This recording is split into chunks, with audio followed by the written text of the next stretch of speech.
وَكَمْ قَصَمْنَا مِنْ قَرْيَةٍ كَانَتْ ظَالِمَةً وَأَنْشَأْنَا بَعْدَهَا قَوْمًا آخَرِينَ.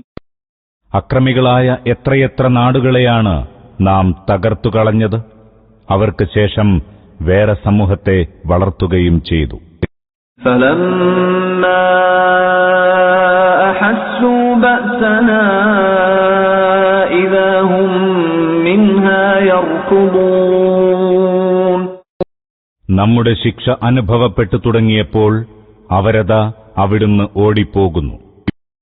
തലയ്ക്കുമീതെ ദൈവിക ശിക്ഷ തൂങ്ങി നിൽക്കുകയും അപ്രതിരോധ്യമായ ദുരന്തം ആസന്നമായിരിക്കുന്നുവെന്ന് അവർക്ക് ബോധ്യപ്പെടുകയും ചെയ്യുമ്പോൾ എന്നർത്ഥം.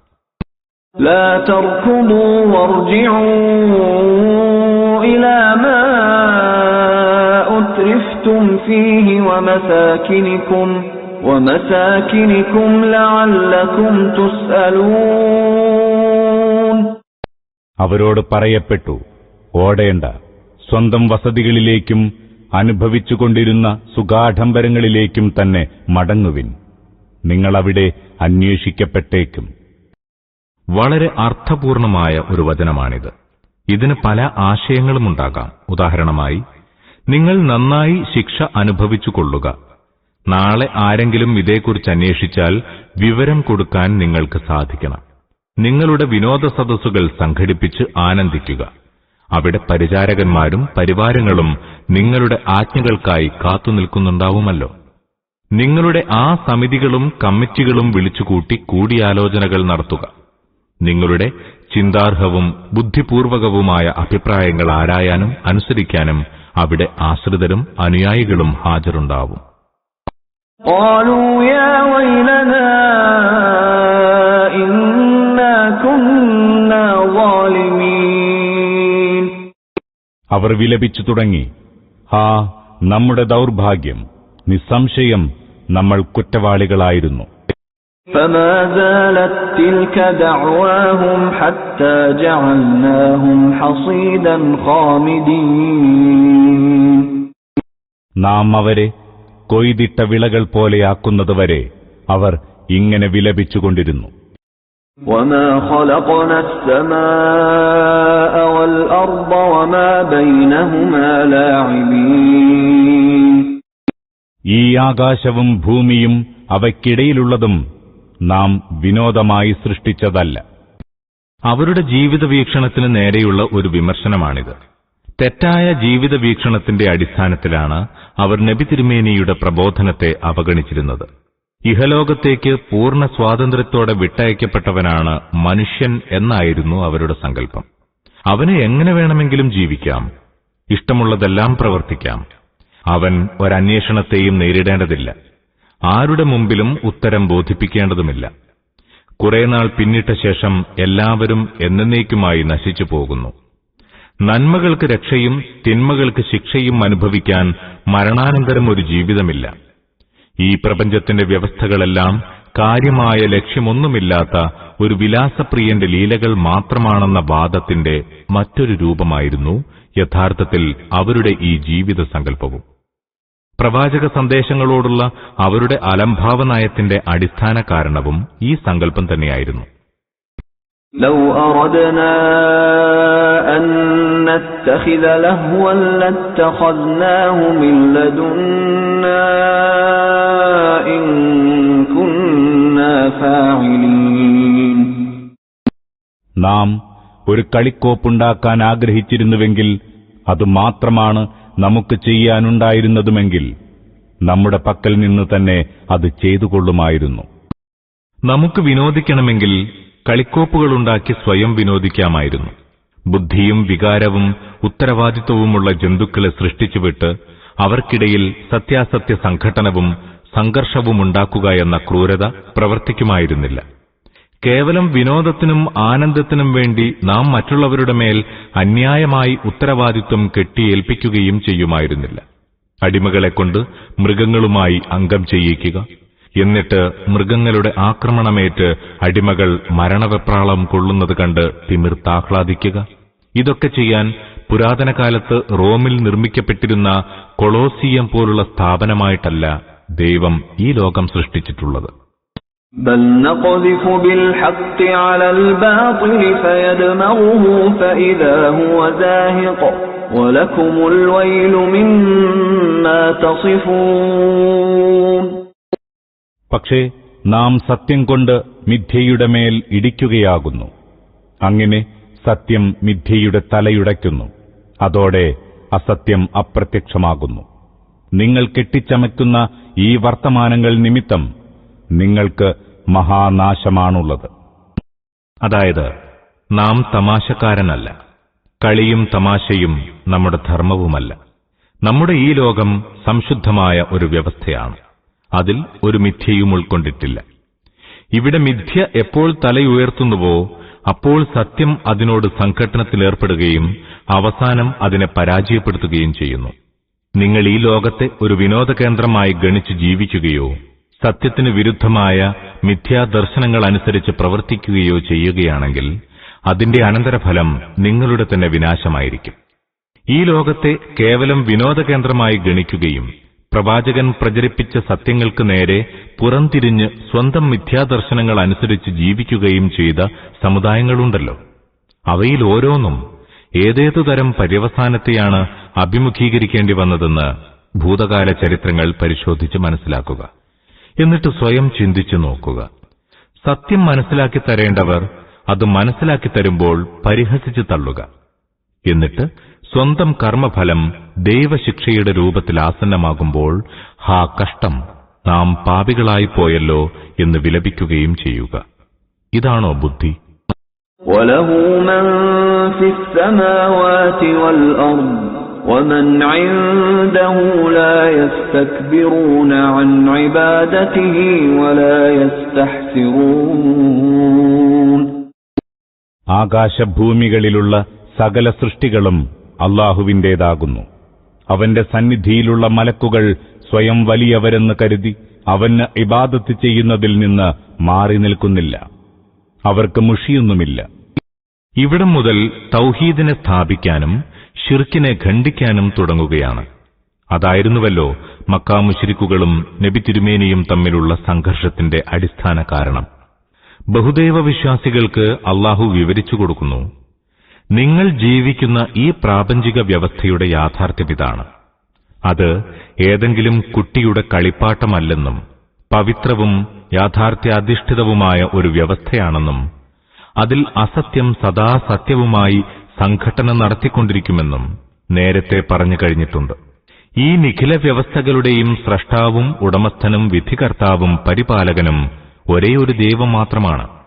ആധിപത്യത്തിൽ അവനോടൊപ്പം മറ്റനേകം ദൈവങ്ങൾക്ക് പങ്കുണ്ടെന്ന് ധരിക്കൽ, അല്ലെങ്കിൽ ഒരു വലിയ ദൈവത്തിന്റെ ദിവ്യത്വത്തിൽ മറ്റു കൊച്ചു കൊച്ചു ദൈവങ്ങൾക്കും കുറച്ചൊക്കെ സ്വാധീനമുണ്ടെന്ന് കരുതൽ എന്നിവയെല്ലാം ഈ യാഥാർത്ഥ്യത്തിന് ഘടകവിരുദ്ധമാകുന്നു.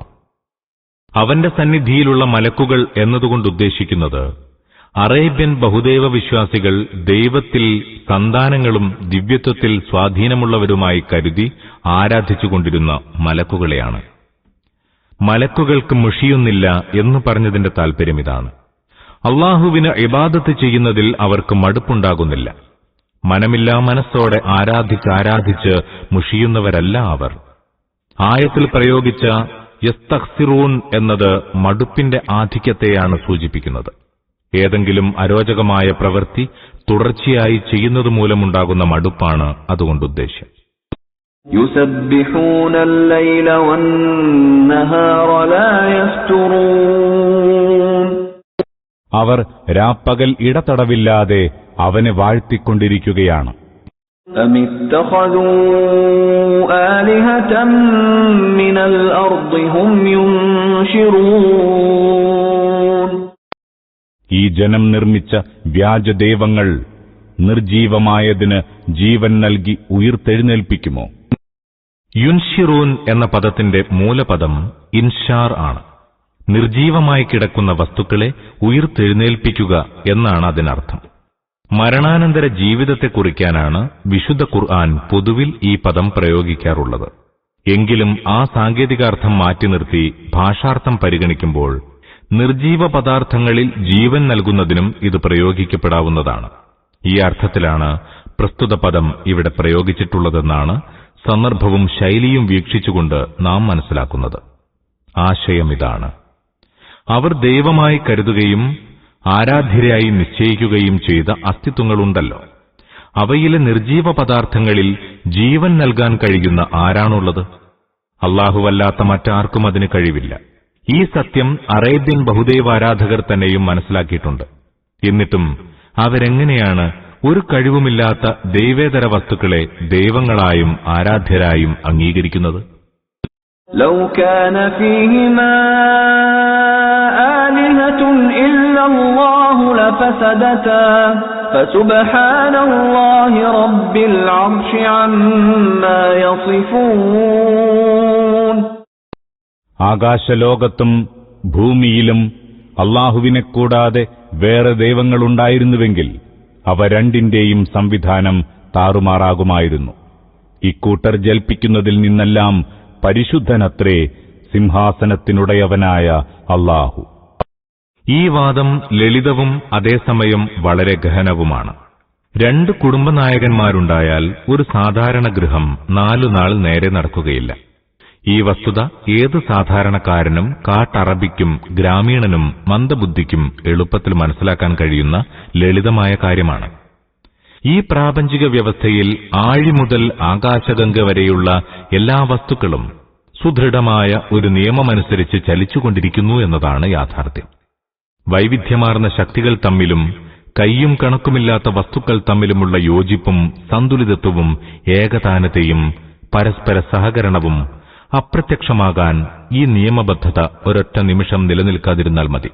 അറ്റമില്ലാത്ത വ്യത്യസ്ത ശക്തികളെയും വസ്തുക്കളെയും പൂർണ്ണ യോജിപ്പോടെ പരസ്പരം സഹകരിക്കാൻ നിർബന്ധിക്കുന്ന ഒരു സർവശക്തന്റെയും സർവാധിപതിയുടെയും സർവനിയന്താവിന്റെയും അഭാവത്തിൽ ഈ സന്തുലിതത്വം സംഭവ്യമല്ല തന്നെ.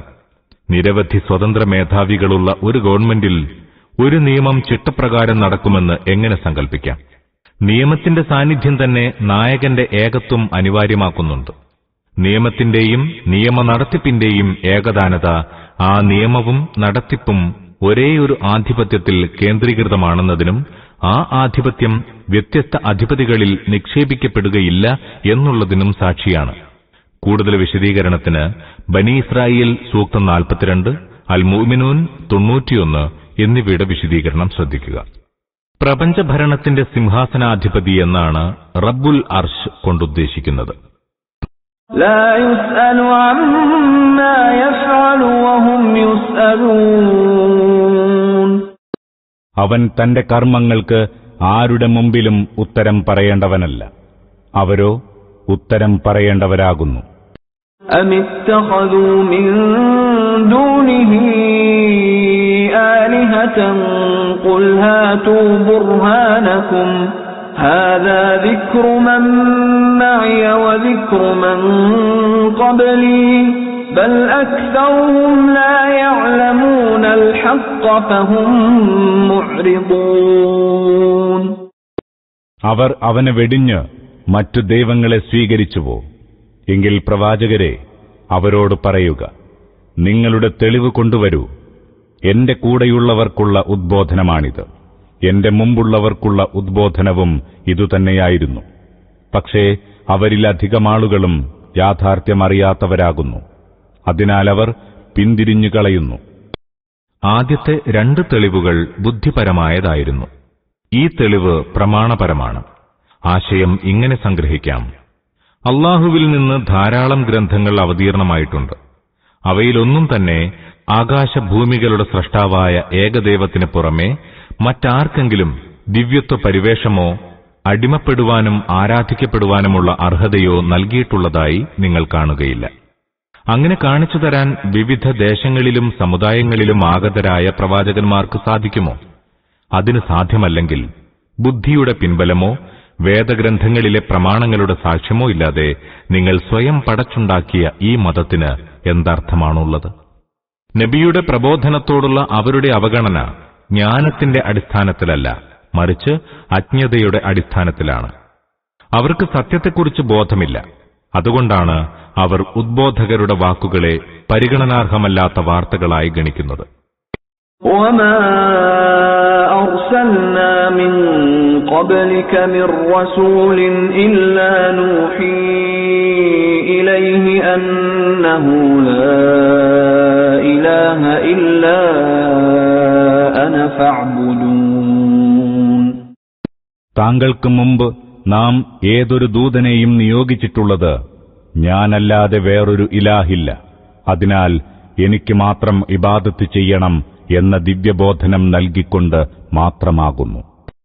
وقالوا اتخذ الرحمن ولدا سبحانه بل عباد مكرمون. അവർ പറയുന്നു, കരുണാവാരിധിയായ അല്ലാഹുവിന് മക്കളുണ്ട്. സുബ്ഹാനല്ലാഹ്, അല്ലാഹുവിന്റെ മക്കളെന്ന് അവർ പറയുന്ന മലക്കുകൾ അവന്റെ ആദരണീയ ദാസന്മാരാകുന്നു. ബഹുദൈവാരാധകർ ദൈവത്തിന്റെ പുത്രിമാരായി ഗണിച്ചിരുന്ന മലക്കുകളെയാണ് ഇവിടെ വീണ്ടും പരാമർശിക്കുന്നത്. പിറകെ വരുന്ന പ്രതിപാദനത്തിൽ നിന്ന് ഈ വസ്തുത സ്വയം വ്യക്തമാകുന്നതാണ്. لا يسبقونه بالقول وهم بأمره يعملون. അവർ അവനെ മറികടന്ന് സംസാരിക്കുകയില്ല, മറിച്ച് അവന്റെ ആജ്ഞാനുസാരം പ്രവർത്തിക്കുന്നു. يعلم ما بين أيديهم وما خلفهم ولا يشفعون إلا لمن ارتضى وهم من خشيته مشفقون. അവരുടെ മുന്നിലുള്ളത് അവനറിയുന്നു, അവരിൽ നിന്ന് മറഞ്ഞതും അവനറിയുന്നു. അല്ലാഹു തൃപ്തിപ്പെട്ടവർക്ക് വേണ്ടിയല്ലാതെ അവർ ആർക്കും ശുപാർശ ചെയ്യുകയില്ല.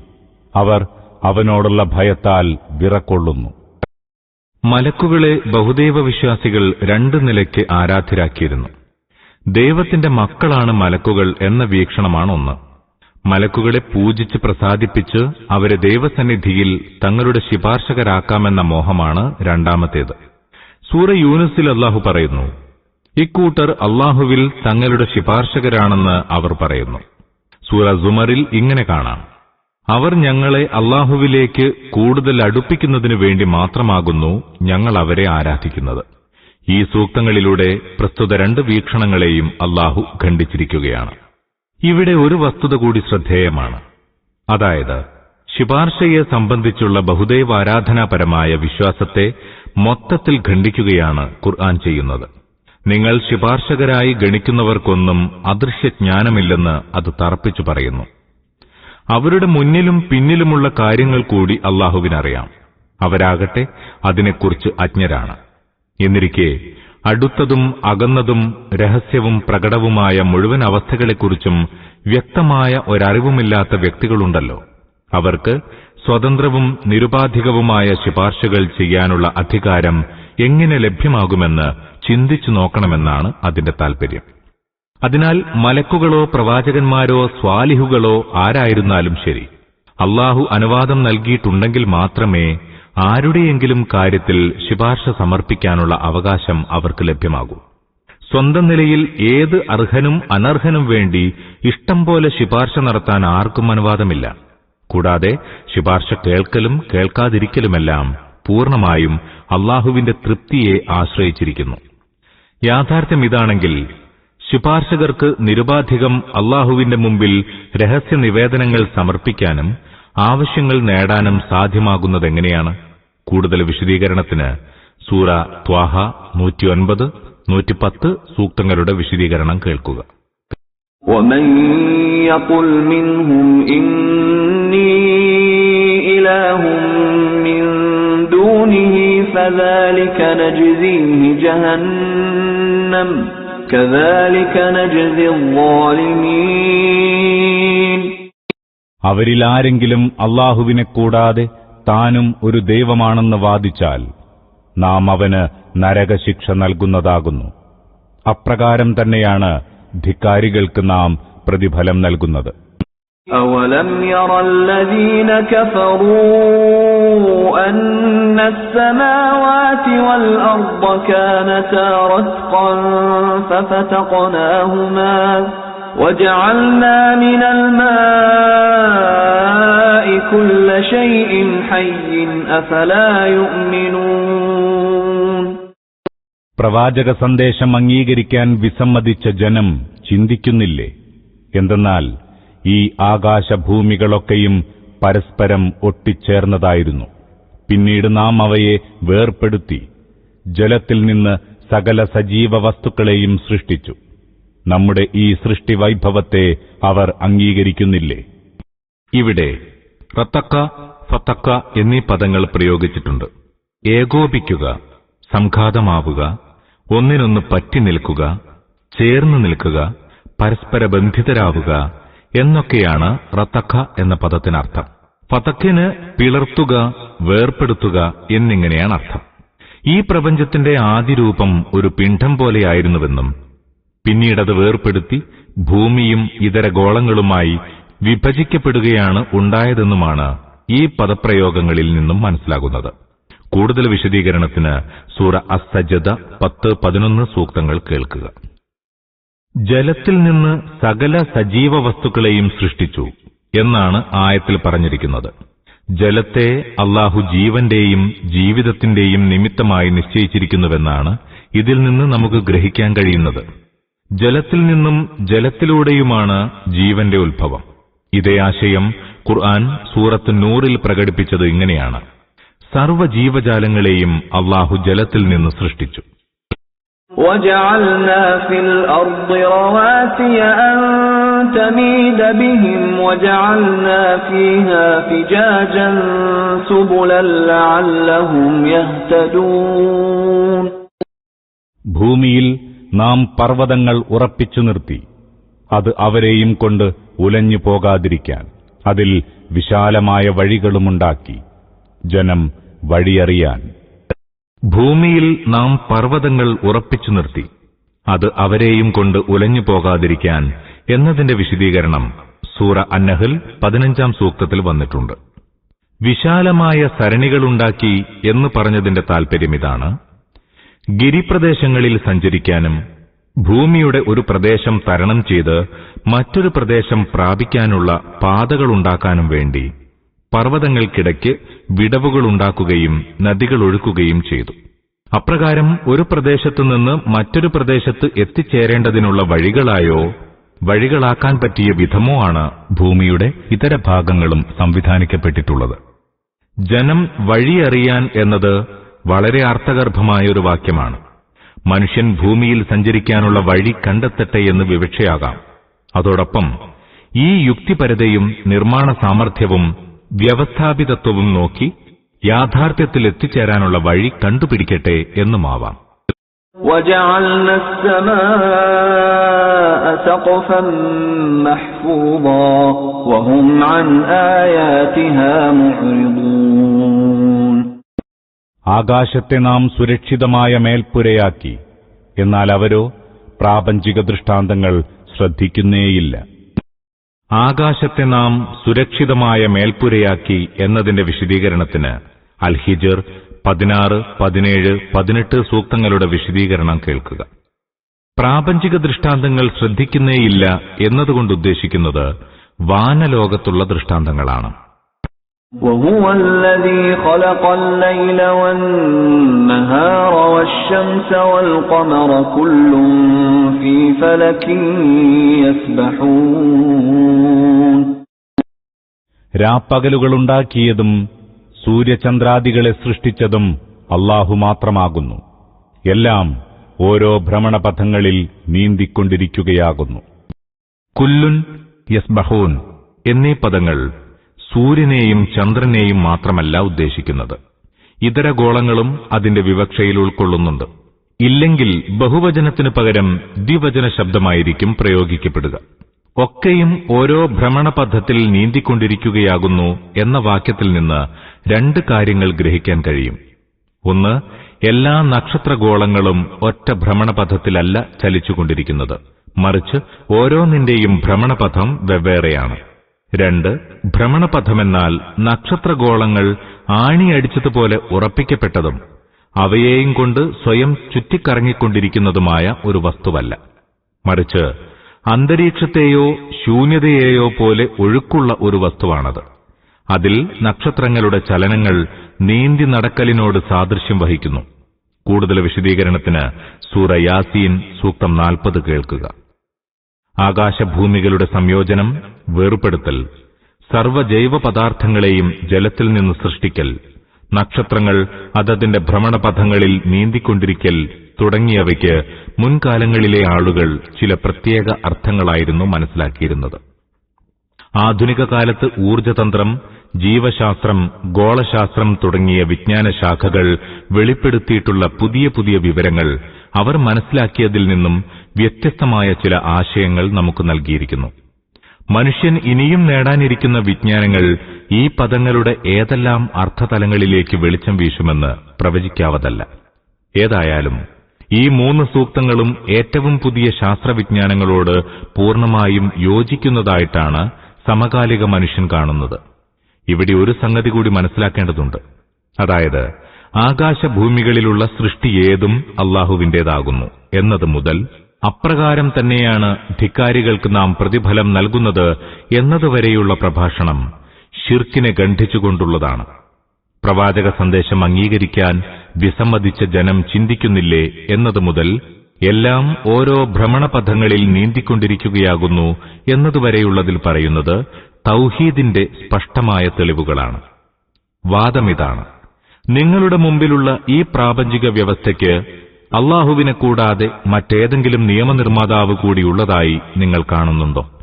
ഈ വ്യവസ്ഥ ഒന്നിലധികം ദൈവങ്ങളുടെ കാർമ്മികത്വത്തിൽ ഉണ്ടാവുക സാധ്യമായിരുന്നുവോ? അത്തരമൊരു വ്യവസ്ഥയിൽ ഈ പ്രപഞ്ചം നിലനിൽക്കുമായിരുന്നുവോ? ഇത് ഒരു വിനോദപ്രിയന്റെ വിനോദമാണെന്നും വെറുമൊരു രസത്തിനു വേണ്ടി കുറെ പാവകൾ നിർമ്മിച്ചതാണെന്നും കുറച്ചുനേരം കളിച്ച ശേഷം അവയെല്ലാം അയാൾ തറയിൽ വലിച്ചെറിയുന്നതാണെന്നും നിങ്ങൾ കരുതുന്നുണ്ടോ? ബുദ്ധിയും തന്റേടവുമുള്ള ഒരു മനുഷ്യന് തികച്ചും യുക്തിബദ്ധമായ ഈ പ്രപഞ്ച വ്യവസ്ഥയെക്കുറിച്ച് അങ്ങനെ വിഭാവന ചെയ്യാൻ പറ്റുമോ? ഇതെല്ലാം സ്വന്തം കണ്ണുകൾ കൊണ്ട് കണ്ടുകൊണ്ടിരുന്നിട്ടും നിങ്ങൾ പ്രവാചക പ്രബോധനങ്ങളെ നിഷേധിക്കുകയോ? ആകാശഭൂമികളിലുള്ള പദാർത്ഥങ്ങളെല്ലാം ഈ പ്രവാചകൻ നിങ്ങളുടെ മുമ്പിൽ അവതരിപ്പിക്കുന്ന ഏകദൈവ സിദ്ധാന്തത്തിന് സാക്ഷ്യം വഹിച്ചുകൊണ്ടിരിക്കുന്നത് നിങ്ങൾ കാണുന്നില്ലേ? ഈ ദൃഷ്ടാന്തങ്ങളെല്ലാം ഉണ്ടായിട്ടും ഇയാളും ഞങ്ങൾക്കൊരു ദൃഷ്ടാന്തം കൊണ്ടുവരട്ടെ എന്നാണോ നിങ്ങൾ പറയുന്നത്? പ്രവാചക സന്ദേശം സത്യമാണെന്നുള്ളതിന് സാക്ഷ്യമായി ഈ ദൃഷ്ടാന്തങ്ങളൊന്നും മതിയാകുന്നില്ലേ? وَمَا جَعَلْنَا لِبَشَرٍ مِّن قَبْلِكَ الْخُلْدَ أَفَإِن مِّتَّ فَهُمُ الْخَالِدُونَ. പ്രവാചകരെ, താങ്കൾക്ക് മുമ്പ് ഒരു മനുഷ്യനും നാം ശാശ്വത ജീവിതം നൽകിയിട്ടില്ല. താങ്കൾ മരിച്ചെന്ന് വെക്കുക, അതിൽ അസാധാരണമായി എന്തുണ്ട്? ഇവർ എന്നെന്നും ജീവിച്ചിരിക്കുമോ? ഇവിടം മുതൽ പ്രഭാഷണം നബി തിരുമേനിയും അവിടുത്തെ പ്രതിയോഗികളും തമ്മിലുള്ള സംഘർഷത്തിലേക്ക് പ്രവേശിക്കുകയാണ്.